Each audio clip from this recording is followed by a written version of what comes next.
இன்றைய வேதவசனம் 1 கொரிந்தியர் 2:15. ஆவிக்குரியவன் எல்லாவற்றையும் ஆராய்ந்து நிதானிக்கிறான், ஆனாலும் அவன் மற்றொருவனாலும் ஆராய்ந்து நிதானிக்கப்படான். ஆமேன்.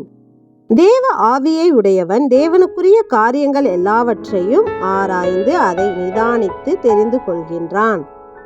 ஏனெனில் தேவனுடைய ஆவியானவரே அவற்றை வெளிப்படுத்துகிறார்.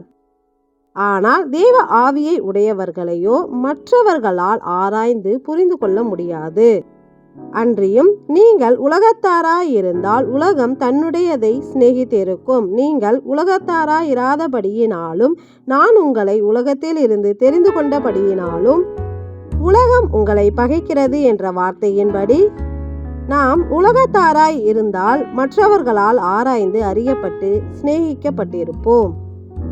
ஆனால் தேவன் நம்மை உலகத்தில் இருந்து தெரிந்து கொண்டு தம்முடைய ஆவியை நமக்கு அனுப்பி அவருடைய காரியங்களை நமக்கு வெளிப்படுத்தினபடியினாலே உலகத்தாரால் நம்மை ஆராய்ந்து அறிய முடியாமல் நம்மை பகைக்கின்றார்கள்.